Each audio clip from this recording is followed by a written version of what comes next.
Gitu Bang loh. Ali, Anda tidak menjawab pertanyaan saya. Yang saya ingin tanyakan dan Anda mesti jawab bahwa Presiden Jokowi tidak pernah merestui tindakan menteri koordinatornya melobi partai sana sini untuk menunda usulan pemilu. Itu dulu yang Anda perlu jawab. Tanyakan kepada beliau. Tanyakan kepada beliau. Tidak perlu mendesak Abang Ali untuk harus menjawab sikap Presiden. Oke. Karena Presiden telah bersikap, Rifana. Oke, Presiden Dari telah bersikap. awal-awal sudah Bang Ali katakan kan, Rifana. Oke. Gitu.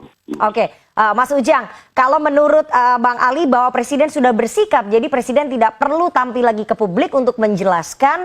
Dan tadi tidak dijawab oleh Bang Ali, apakah kemudian Presiden tahu dan merestui tindakan salah satu menteri koordinatornya yang melobi partai-partai politik untuk menunda pemilu. Itu hasil investigasi, hasil penelusuran dari CNN Indonesia yang sudah diterbitkan pada hari ini. Mas Ujang, silakan. Mbak Rifana, jadi 1 minggu sebelum Cak Imin ngomong, itu saya dikabari lah, diberikan informasi oleh petinggi partai gitu loh. Partai besar di Republik ini dan salah seorang menteri, saya sudah sebutkan begitu. Bahwa ini akan ada desain gitu ya, soal pemilu atau pengunduran pemilu atau penundaan pemilu ataupun memperpanjang masa jabatan presiden. Waktu itu saya bilang apa mungkin, apa benar, kenapa? Saya ragu karena pemerintah dan DPR termasuk dengan penyelenggara pemilu KPU sudah menyepakati bahwa pemilu itu tanggal 14 Februari 2024 sudah disahkan itu.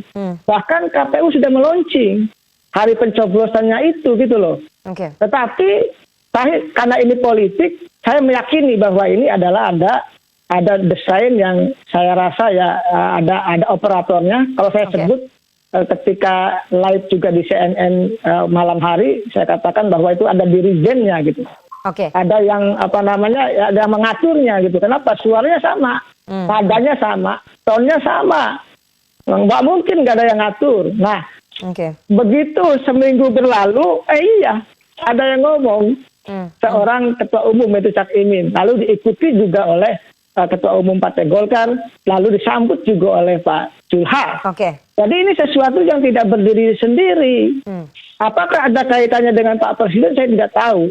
Tapi yang jelas, ini ada desain yang memang ingin bahwa pemilu diundur. Padahal pemilunya sudah ditentukan. Ini yang menjadi problem. Kedua, ini kan tidak ada alasan apapun, tidak ada alasan konstitusional, tidak ada alasan politik, sosial dan lain sebagainya untuk menunda pemilu. Jadi saya konsisten dari dulu, dari awal hingga kini ya, untuk menolak penundaan pemilu, apalagi memperpanjang masa jabatan presiden. Dan Mbak Rifana, saya pernah ditawari juga ketika saya live di salah satu televisi, lalu ketika break ditawari Pak Ujang mau jadi jubir ini enggak, katanya calon presiden di 3 periode lah, bahasanya begitu. Saya bilang tidak, saya konsisten untuk menjaga demokrasi.